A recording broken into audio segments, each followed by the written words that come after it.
We are back on Inside Politics. Our guests today, Larry Woods and Chip Saltsman, two political analysts who are analyzing right now the red-hot U.S. Senate race here in Tennessee.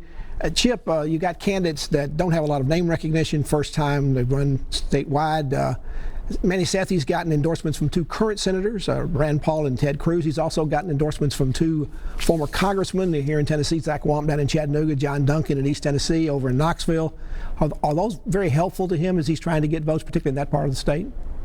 Sure. I mean, a lot of people like say endorsements don't really matter, but where they do matter is they give people an opportunity to say, ooh, I really like Senator so-and-so, and he's endorsed me. I'm going to go take a look at him.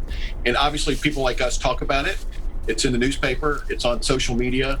It's on TV. You get a day, you get some energy, you get some crowd. So endorsements actually do matter. And because it provides the campaign, even if it's just for a day, an opportunity for somebody that may or may not know who Dr. Sethi is or Bill Harry is, and take a look at it for that day because they like so-and-so.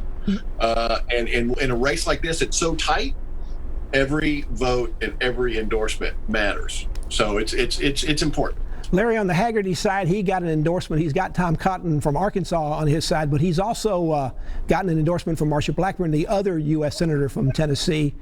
Blackburn's endorsement was a little bit odd. She talks a lot of nice things about him, but she also used it to attack quite a bit Manny Sethi and what he did. She says to try to beat her when she was running against Phil Bredesen last year. Isn't that a rather odd way to do an endorsement when you do almost as much attacking on the opponent as you do about praising for the guy you're supporting? Well, I assume it was set up that way by Haggerty.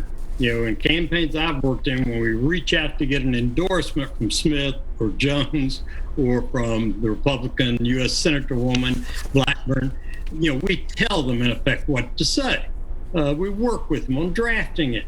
So I'm assuming that kind of vitriolic attack was endorsed by the Haggerty campaign or Haggerty himself. And while I agree with everything Chip said about endorsements, they're a great news opportunity kind of thing in the cycle, you also get the enemies on the other side of people that can't stand the person that endorsed you.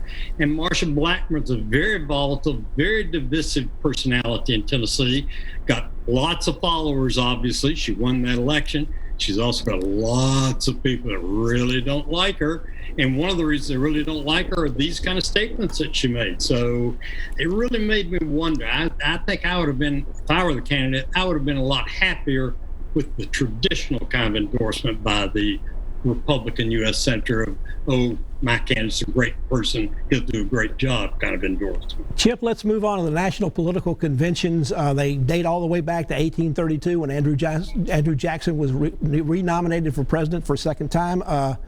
It appears the pandemic has certainly changed conventions forever. They're all going to be almost virtual this year.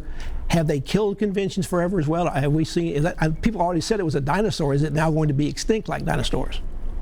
Yeah. First of all, let me defend my friend Marsha Blackburn for a second. Most of the people that don't like her are voting in the Democrat primary. And she did manage to clear the Republican field when she was running for United States Senate and beat a very well-funded friend of yours, the mayor of Nashville, for Phil Bredesen by double digits. So all in, I'll take the endorsement. But anyway,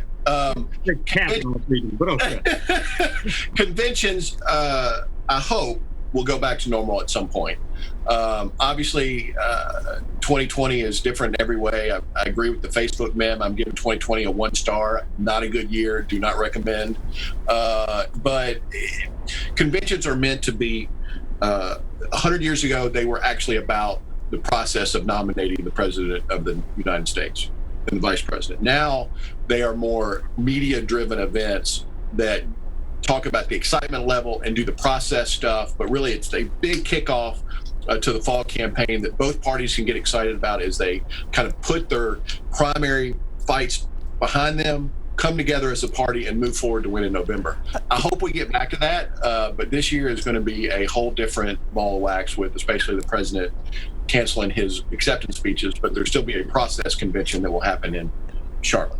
Larry, in terms of conventions being sort of a media event and people are always looking for who's going to get the best jump or best bump out of their convention for their ticket, how are we going to figure that out this year? Are people going to watch this on a virtual basis? And what's he going to do for any one of these tickets? Is it just going to be a dud or is it going to be a big deal still?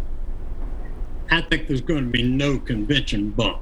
The reason we get the convention bump for each candidate of the major parties is because they go on for 3, 4, 5 days. They dominate the traditional television news cycle, and just giving an acceptance speech or nomination and acceptance speech won't dominate, and therefore I don't think there'll be much of a bump. So why is Trump saying, okay, I'm canceling the Jacksonville convention?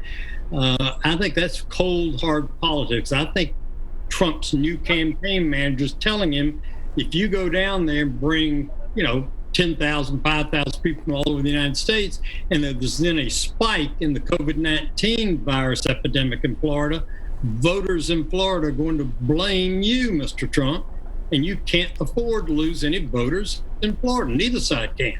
So even if it's just a few thousand votes you lose among Jacksonville-type residents, I don't think he wants to run that risk. And Chip, do you think the president decided to make those changes and basically cancel the Jacksonville part of it because he realized that no matter what he said down there, the whole story was going to be about the virus? And did his campaign manager do something few people have done, talk to President Trump and convince him to do something that perhaps the president wasn't going to want him to do? Well, yeah, I know Bill, and he's a pretty tough cookie. He's a great tactician and a great strategist.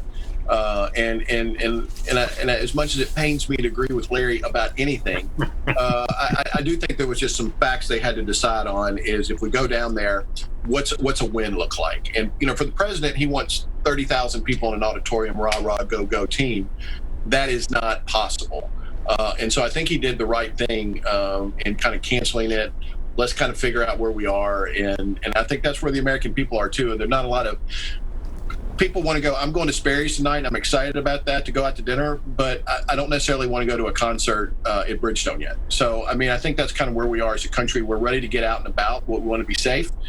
We don't want to go to a concert with 30,000 of our best friends. Republican analyst Chip Saltsman and Democratic analyst Larry Woods are our guests. We're talking 2020 politics. We'll now turn to what's going on in Tennessee in terms of the fight for absentee voting by mail. Back to continue our conversation after you watch these messages.